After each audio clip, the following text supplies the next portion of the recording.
믿음의 기도로 승리하라, 믿음의 기도로 승리하라 라는 제목을 가지고 함께 말씀을 전하기 원합니다. 본문의 사건은 변화산 사건 이후에 일어난 일입니다. 예수님께서 베드로와 야고보와 요한을 데리시고 산에 계실 때 놀랄만한, 그렇게 놀랍게 변한 주님의 영광스러운 모습을 그 제자들에게 보여주셨습니다. 그런데 산 위에서는 영광으로 충만한 동안에 산 아래서는 안타까운 일이 벌어지고 있었습니다.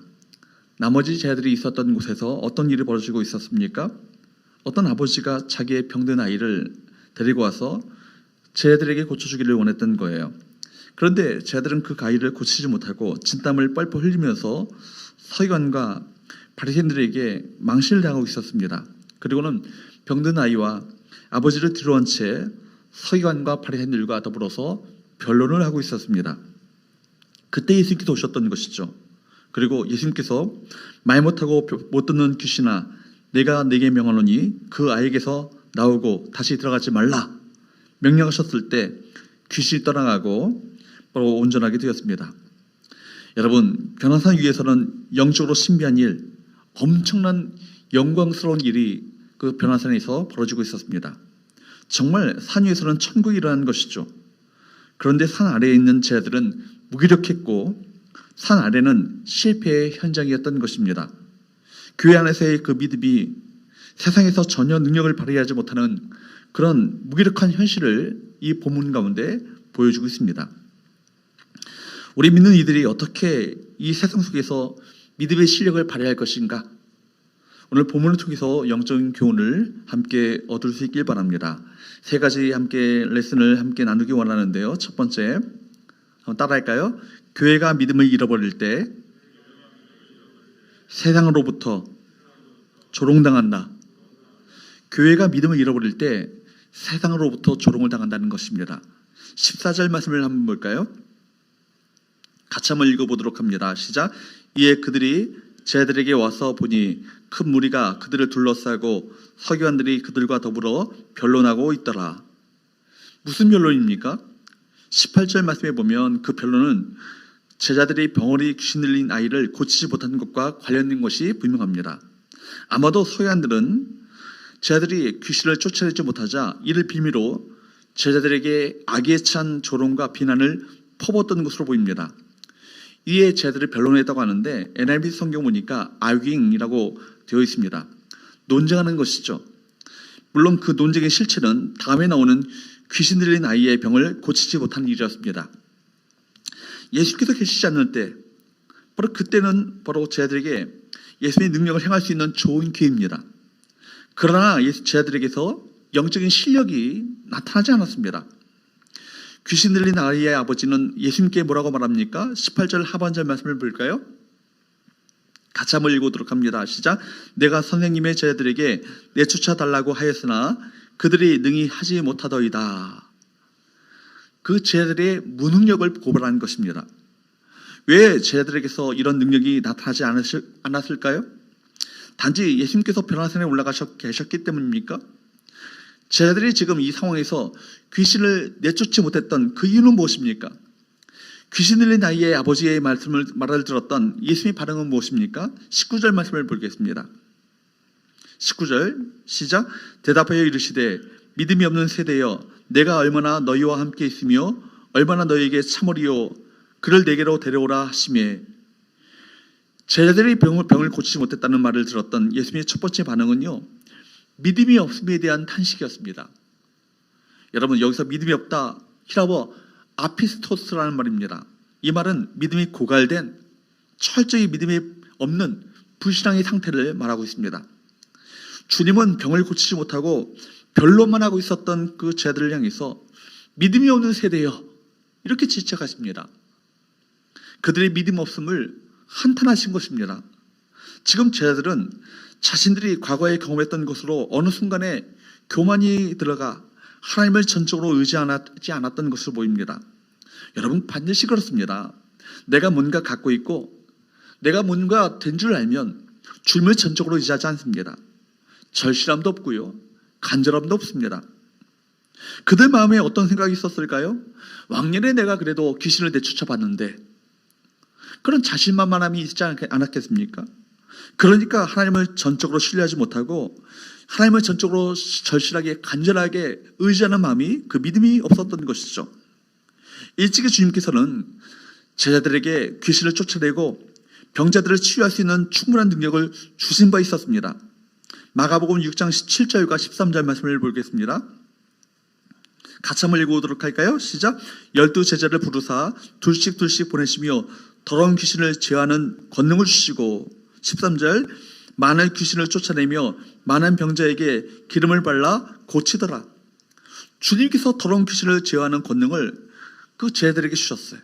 그리고 그 권능을 받았던 제자들은 파송받았죠. 그리고 파송받은 제자들은 많은 귀신을 쫓아내며 많은 병자들에게 기름을 발라 고치는 놀라운 역사를 나타내 보였습니다. 그런 사역을 했습니다. 따라서 그들이 주님의 이름을 믿고 행하면 벙어리 귀신 들린 아이도 능히 치유할 수 있을 것이라고 생각했을 것입니다. 그러나 불행히도 그들은 이 상황에서 주님을 전적으로 의지하지 않았던 것 같아요. 간절한 기도로 주님을 전적으로 의지하는 것이 아니라 그들은 과거에 귀신을 쫓아냈던 경험을 가지고 자신만만하게 덤볐을 것입니다. 그 결과는 뭐죠? 벙어리 귀신 들린 아이를 고치지 못했을 뿐만 아니라 그로 인해서 사람들로부터 조롱거리가 되고 말았습니다. 이러한 제자들의 무능력한 상황을 들으셨던 우리 주님의 반응을 한번 보십시다. 19절 말씀을 다시 한번 봅니다. 같이 한번 읽어보도록 합니다. 시작. 대답하여 이르시되 믿음이 없는 세대여, 내가 얼마나 너희와 함께 있으며 얼마나 너희에게 참으리요, 그를 내게로 데려오라 하시매. 지금 예수님의 말씀이 누구를 향해 있어요? 여러분, 조금 있다 등장하게 되어지는 아버지의 믿음 없음이 아니라 누굴 향한 직책입니까? 제자들을 향한 질책입니다. 그 단서는 뭡니까? 얼마나 너희와 함께 있으며. 여러분, 얼마나 너희와 함께 있으며. 주님은 병을 고치지 못하는 변론하는 제자들을 향해서 믿음이 없는 세대여라고 질책하고 계십니다. 그들의 믿음 없음을 한탄하신 것입니다. 주님은 귀신 들린 아이의 고통은 뒤로하고 변론이나 일삼고 있었던 그들의 무감각하고 불신앙적인 모습을 책망하신 것입니다. 제자들도, 서기관과 바리새인들도, 심지어 아이의 아버지도 귀신을 쫓아낼 만한 믿음이 없었습니다. 여기 귀신 들린 아이의 아버지 한번 보십시오. 22절 한번 볼까요? 시작. 귀신이 그를 죽이려고 불과 물에 자주 던졌나이다. 그러나 무엇을 하실 수 있거든 우리를 불쌍히 여기사 도와주옵소서. 문제의 발단이 된 귀신 들린 자의 아버지가 예수님께 요청합니다. 하실 수 있거든 고쳐달라고. 아들을 살리고자 하는 간절함에도 아버지에게 믿음이 없다는 증거는 하실 수 있거든 이라는 말 속에서 느끼게 되는 것인데, 이 아버지에게 예수님은요, 유일한 방법이 아니에요. 많은 길 중에 하나로 생각했다는 것입니다.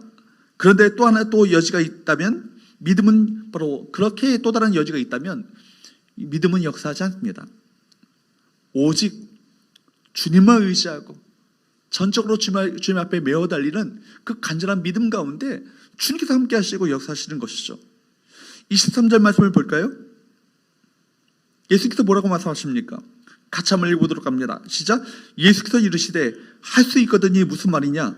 믿는 자에게는 능히 하지 못할 일이 없느니라 하시니. 다시 예수님께서는 그 아버지의 믿음 없음에 대해서 질책하십니다. 믿음에는 만이라는 것이 없다고, 만일이 없다고, 믿는 자에게는 능치 못함이 없다고 말입니다. 아버지가 예수님을 향해서 부르짖었던 그것이 진짜 믿음이 아니었다는 것을, 그리고 예수님을 그 인생의 많은 선택 가운데 하나로 믿는 것이 아니라 유일한 해결자가 되심을 믿으라는 것을 지금 말씀하고 있는 것입니다. 사실 이런 아버지의 같은 믿음이, 그 모습이 오늘날 교회 안에 팽배한 것 같아요. 믿음이 있는 것처럼 보여야 하는데 실상은 뭡니까? 믿음이 없습니다. 하지만 자신의 믿음 없음을 드러내는 것이 두렵습니다. 그래서 할 수 있거든 이라는 말처럼 한 발을 걸어놓지만 온전한 신뢰로 주 앞에 나가지 않죠. 늘 또 다른 가능성을 열어놓고 주님을 버리거나 배신할 준비가 되어 있는 것입니다. 참된 믿음에는 이 만이라는 이 개념이 없어요. 주님의 언약, 주님의 권세, 주님의 진리에 만일이라는 이 가정의 개념이 없습니다. 여러분 히브리서 11장 1절 말씀은 우리에게 이렇게 말씀하고 있습니다. 믿음은 바라는 것들의 실상이요 보이지 않는 것들의 증거니. 그러니까 우리 주만에서 믿는 내용들은요 상대적인 것이 아니라 뭐예요? 절대적인 것들이에요. 허상이나 꿈이 아니라 반드시 현실화될 것이다. 그런 말씀입니다. 우리는 우리 믿음에 대해서 그런 확신을 가져야 될 줄로 믿습니다. 사랑하는 여러분, 주님께서 우리에 대해서 죄를 용서받았다라고 말씀하셨다면 우리가 그렇게 된 줄로 믿어야 합니다. 주님께서 부활과 영생을 약속하셨다면 반드시 나에게 그 약속이 현실화될 것을 굳게 믿어야 합니다. 그런데 여러분, 오늘 예수님 앞에 나온 아버지의 가장 큰 축복은 무엇입니까? 오히려 그의 믿음이 없음이 드러났다는 거예요. 그래서 주님의 꾸짖음으로 말미암아 그에게 절망이 아니라 도리어 무엇이 생겼어요? 소망이 생겼습니다. 24절 말씀을 볼까요? 같이 한번 읽어보도록 합니다. 시작. 곧 그 아이의 아버지가 소리를 질러 이르되 내가 믿나이다. 나의 믿음 없는 것을 도와주소서 하더라. 24절 말씀을 보니까 우리가 주목해 볼 만한 몇 가지 단어가 있죠. 곧 소리를 질러. 처음 자신이 주님 앞에 나와 부탁한 것은 믿음이 아니라 하나의 유행이었음을 깨닫게 되었을 때 그는 곧바로 주님께 소리를 질러 부탁합니다. 나의 믿음 없는 것을 도와주소서. 오늘 우리 모두에게 필요한 것이 무엇입니까? 믿음입니다. 여러분, 믿음이 필요하죠. 여러분, 믿음은 하나님의 역사를 누리는 가장 기초적인 것 아니겠습니까? 하나님은 하나님의 역사와 은혜를 오직 믿음으로만 받게 해놓았다고 그 사실을 우리에게 성경은 우리에게 말씀하고 있습니다. 이것을 기억해야 되는 것입니다. 성경 전체가 오직 믿음이 있어야 한다. 믿음이 있어야 하나님의 역사를 체험할 수 있다. 이 사실을 증거하고 있지 않습니까? 히브리서 11장 6절 말씀을 보면 이렇게 말씀하고 있습니다. 같이 한번 읽어보도록 합니다. 시작. 믿음이 없이는 하나님을 기쁘시게 하지 못하나니 하나님께 나아가는 자는 반드시 그가 계신 것과 또한 그가 자기를 찾는 자들에게 상 주시는 이심을 믿어야지니라. 아멘. 여러분, 오직 하나님은 무엇을 통해서 우리에게 은혜를 주셔요? 믿음을 통해서 은혜를 주셔요. 무엇을 통해서 역사하십니까? 우리의 믿음을 통해서 역사하십니다. 그러므로 믿음이 있는 사람은 어떤 절망의 상황도 이겨낼 수 있습니다. 믿음이 있어야 세상으로부터 조롱받지 않습니다. 믿음이 있어야 하나님의 역사를 이 땅 가운데 나타내 볼 수 있습니다.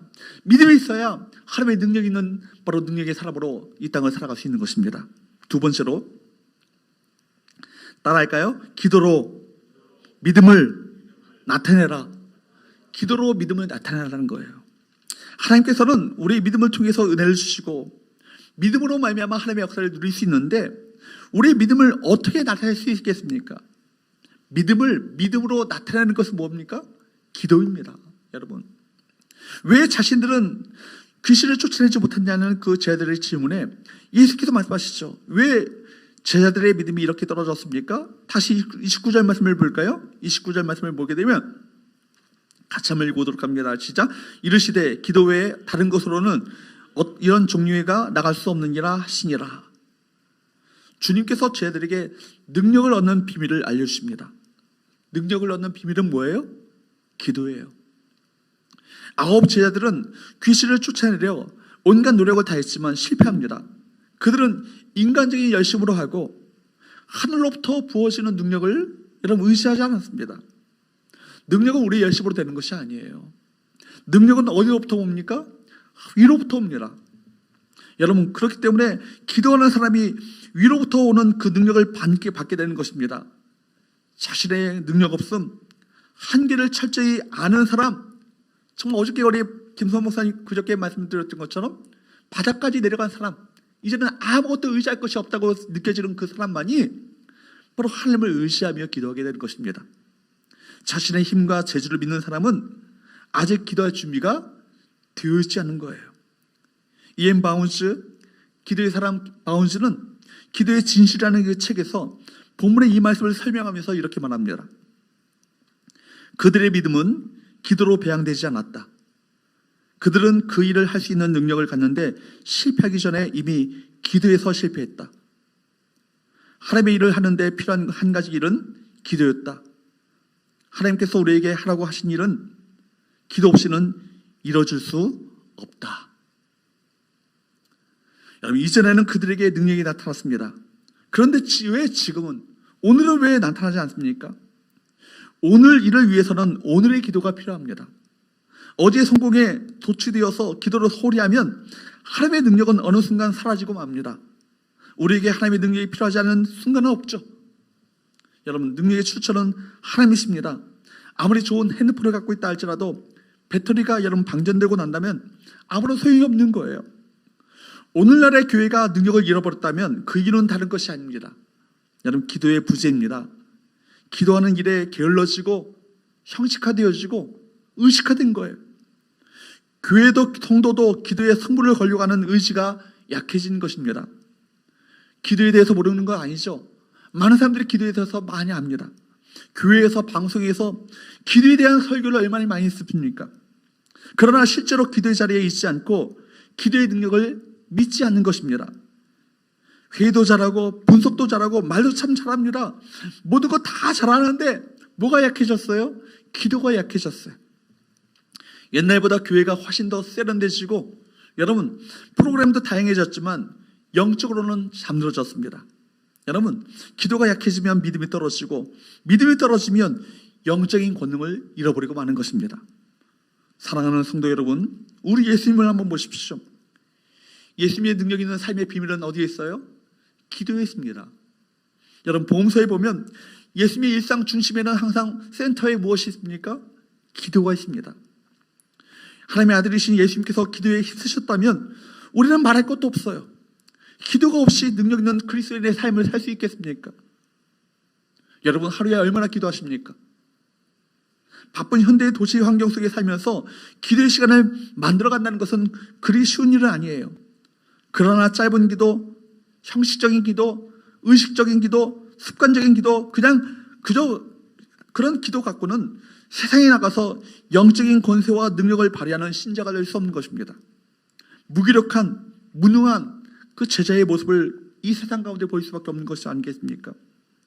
오늘 주님께서는 제자들의 무능력을 회복하는 비결로 뭐라고 말씀하십니까? 기도 외에는 다른 것으로는 이런 종류가 나갈 수 없다라고. 기도 시간을 들이셔야 합니다. 기도하되 믿음으로 기도하셔야 합니다. 여러분, 기도는 놀랍습니다. 기도에 집중하다 보면 나도 모르게 능력이 드러납니다. 나도 모르게 영성이 깊어지고 내 문제뿐 아니라 다른 사람의 문제에 다가갈 수 있는 담력이 생깁니다.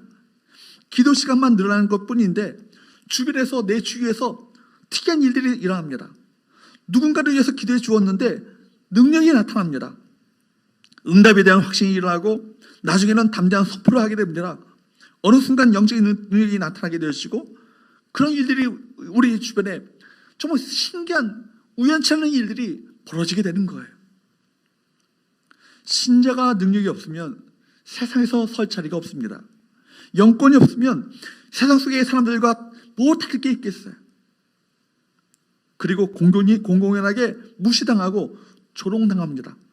세상에서 무시당할 때 우리가 정말 자존심 상해야 되는 건 아니겠습니까?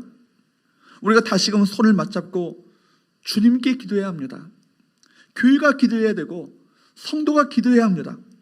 세상 속에서 능력이 없어서 무시당하고 조롱당하고 마치 이런 소금처럼 사람들의 발에 밟히는 것이 아니라 이 시대를 변화시키는 교회 사명을 감당하게 하여 주옵소서. 이렇게 기도해야 될 것입니다. 교회의 영적인 능력과 권세를 회복하게 하여 주옵소서. 우리 믿음을 기도로 나타나게 하여 주옵소서 라고 기도하시는 저와 여러분의 시기를 축복합니다. 여러분, 기도는 신자의 사는 길입니다. 해도 되고 안 해도 되는 것이 아니라 목숨 걸고 생명을 걸고 여러분 기도해야 합니다. 기도를 통해서만 이 땅 가운데 하늘의 능력이 나타나기 때문입니다. 세 번째, 마지막으로 함께 나누기 원하는 것은요, 한번 따라할까요? 능력 있는 기도는 지속성에 달려있다. 여러분, 능력 있는 기도는요 지속성에 달려있어요. 29절 말씀을 다시 한번 봅니다. 이르시되 기도 외에 다른 것으로는 이런 종류가 나갈 수 없느니라 하시니라. 여러분, 예수님께서 기도를 말씀하셨습니다. 그런데 제자들은 왜 실패했습니까? 여러분, 저는 이 본문을 보면서 제자들이 기도하지 않았을까? 기도했다고 생각합니다. 기도했을 것입니다. 제자들도 기도에 대한 열망을 가지고 있었습니다. 제자들이 바로 그 순간에 기도하지 않았을 리가 없죠. 그런데 왜 예수께서 기도 외에 다른 것으로는 이런 종류가 나올 수 없는 게라 라고 말씀하셨을까요? 제자들도 기도했을 것입니다. 제자들이 기도했는데 왜 능력이 나타나지 않았습니까? 본문에서 예수께서 말씀하시는 기도, 이런 종류의 귀신이 쫓겨나가는 기도는 어떤 의미겠습니까? 여러분, 믿는 사람은 누구나 기도합니다. 밥 먹을 때도 기도하고 또 갑작스러운 절박 환경에 처할 때 기도가 나오죠.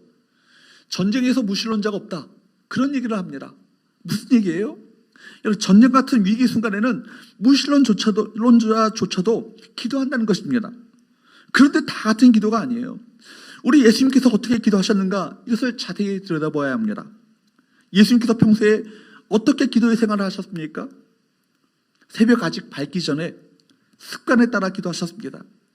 주님은 하나님의 아들이시지만 평소에 아무 일이 일어나지 않았음에도 불구하고 습관에 따라 항상 하나님 아버지와 영적인 교통을 하며 교제를 나누는 이 시간을 가장 우선시하시고 중요하게 생각하셨다는 것입니다. 주님과 제자의 결정적인 차이가 바로 여기 있는 것 아니겠어요? 우리는 주님이 왜 그렇게 사셨는가를 아셔야 합니다. 지금 주님께서 제자들이 평소에 기도하지 않았기 때문에 아무 일도 일어나지 않았다는 의미로 말씀하신 거예요. 평소에 기도한다는 것 정말 중요합니다. 평소에 기도해온 사람들은 문제를 만나도 기도로 문제를 풀어갈 수 있습니다. 그러나 평소에 기도하지 않은 사람들은 문제가 일어났을 때 당황하여서 기도가 나오지 않습니다. 여기서부터 많은 문제가 발생하게 되는 것이죠. 평소에 기도하지 않은 사람은 문제가 일어났을 때 자신은 기도한다고 하지만 기도의 효력이 나타나지 않습니다. 그리고 평소에 기도하지 않은 사람은 기도한다고 해도 강력한 기도를 할 수 없어요. 그러므로 평소의 기도 생활, 여러분, 지속적인 기도 생활, 이것이 얼마나 중요합니까? 그러므로 지금 본문에서 주님께서 무엇을 말씀하고 계신 거예요? 수없이 많은 사람을 고통 속에 몰아넣고 있는 어둠의 권세들과 맞닥뜨렸을 때 하나님의 백성이 능력이 드러나고 실력을 행사해야 되는데 능력이 없어요. 왜 능력이 없는가? 그동안 기도를 쌓아놓지 않은 까닭이라는 것입니다. 그러니까 주님께서 지금 강조하고 계시는 기도는 한 번, 두 번 설렁설렁 기도하는 그 기도가 아니에요. 지속적으로 기도하는 것을 의미합니다. 지속적으로 끊임없이 하나님을 의지함으로 우리 안에 있는 불신앙과 여러분 의심을 모두 뿌리 뽑는 그 기도를 해야 하는 것입니다. 그렇게 되려면 지속적으로 기도해야 되는 것이죠. 우직하게 여러분 그 자리에 앉아서 하나님께 메어 달려야 되는 건 아니겠습니까? 기도의 능력이 있다. 뭘 말하는 거예요? 좀 더 정확하게 이야기한다면 지속적인 기도 생활이 능력을 나타낸다, 그런 말입니다. 기도하니까 능력이 나타난다, 이 말을 정확하게 표현한다면 평소에 지속적으로 끊임없이 우직하게 기도해왔더니 기도를 통해서 능력이 나타났다, 그렇게 말할 수 있는 것입니다. 그러므로 끊임없이 주님을 의지하는 지속적인 기도 생활, 이것이 관건이에요. 우리가 실패하는 이유는 기도하지 않았기 때문이 아닙니다. 지속적으로 기도하지 않았기 때문입니다. 핵심은 기도의 집중력을 잃어버리지 않는 것 아니겠습니까? 기도의 지속력을 유지하는 거예요. 초대교회는 이 비밀을 알았어요. 그래서 사도행전 6장 4절 말씀에 보면 사도들은 이렇게 말합니다. 같이 한번 읽어보도록 할까요? 시작. 올해는 오로지 기도하는 일과 말씀 사역에 힘쓰리라 하니. 사도들은 이 비밀을 깨달았습니다. 사도들은 다른 것을 잘해서가 되는 것이 아니라 오로지 기도하는 일, 말씀 사역에 힘쓰는 사람, 그렇기 때문에 그들 가운데 놀라운 능력이 나타나고 놀라운 하나님의 역사가 나타난 것 아니겠습니까? 사도행전 2장에 보면 120명이 마가의 다락방에서 성령의 능력이 임함을 경험하게 된 것은 1장의 말씀에서 시작된 거예요. 사도행전 1장 14절 말씀에 보면 1장 14절이 있었기 때문에 2장이 나오는 것입니다. 1장 14절 말씀을 볼까요? 시작. 여자들과 예수의 어머니 마리아와 예수의 아우들과 더불어 마음을 같이하여 오로지 기도에 힘쓰더라. 오로지 뭐에 힘썼어요? 오로지 뭐에 힘썼다고요? 기도에 힘썼다고요. 오로지 기도에 힘쓰는 가운데 성령이 그들 가운데 임하셨던 것입니다. 여러 가지 중에 하나가 아니에요. 우리가 여러 가지 선택할 수 있는 옵션 사항 중에 하나로 기도를 하는 것이 아니라 선택의 여지가 없이 오직 기도에만 집중하고 있는 태도를 말하고 있는 것입니다. 오로지 기도에 힘써야 하는 것입니다. 여러분, 기도에 집중한다는 것 쉬운 일이 아니죠.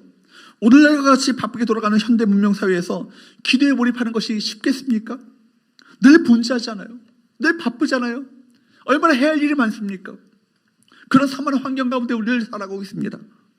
사탄은 우리로 하여금 기도의 집중력으로부터 멀어지게 하기 위해서 공격합니다. 사탄은 그거 하나 성공하면 되는 거예요.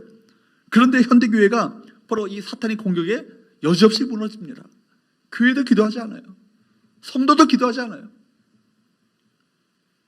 환경은 좋아졌지만 능력의 핵심적인 비밀은 잃어버리고 만 것입니다. 우리가 반드시 기억해야 될 것은 능력은 한순간에 생기는 것이 아니라는 거예요. 오랜 동안 순종이 누적될 때 어느 날 영적 실력이 서서히 나타나게 됩니다. 기도의 누적이 중요합니다. 순종의 누적이 기적을 만드는 것입니다. 지속적으로 기도하는 삶 자체가 순종의 삶입니다. 여러분, 순종은 한 번으로 끝나는 것이 아니에요. 순종이 쌓일 때 어느 날 그 진가가, 진정한 실력이 그 가운데 나타나게 되는 건 아니겠습니까? 그러므로 기도 생활에 있어서 이 지속성이 관건이에요. 사랑하는 여러분, 주님의 삶의 방식을 선택할 수 있기를 축복합니다. 늘 깨어 기도하셨는 그 삶을 사셨던 주님, 그로 말미암아 하늘의 능력을 공급받는 지혜로운 삶을 선택하셨던 그 주님과 같이 기도의 자리로 나가시는 저와 여러분 되시기를 주님으로 축복합니다. 그러므로 늘 깨어 지속적으로 기도하는 삶이야말로 가장 강력한 삶인 거예요. 끊임없이 기도로 나아갈 수 있는 은혜가 우리 모든 성도들에게 있게 되기를 축원합니다. 오늘 우리 모두에게 말씀하시는 기도, 특별히 믿음의 기도, 지속적인 기도의 능력에 대해서 말씀하시는 것, 우리 마음 가운데 깊이 새기셔야 합니다. 여러분, 기도하셔야 합니다. 기도하셔야 합니다. 기도의 자리로 나가셔야 합니다. 여러분, 기도의 능력을 정말 믿습니까? 기도의 능력을 경험하며 살고 계십니까? 우리 안에 다시금 멈춰졌던 그 기도가 회복될 수 있기를 축복합니다. 기도를 통해서 영적인 능력을 회복할 수 있기를 축원합니다. 지속적으로 끊임없이 기도하는 주의 백성들이 되셔서 우리에게 찾아오는 수많은 환난, 고난, 시험 속에서도 넉넉히 승리하는 주의 백성들 될 수 있기를 주님으로 축원합니다. 기도하겠습니다.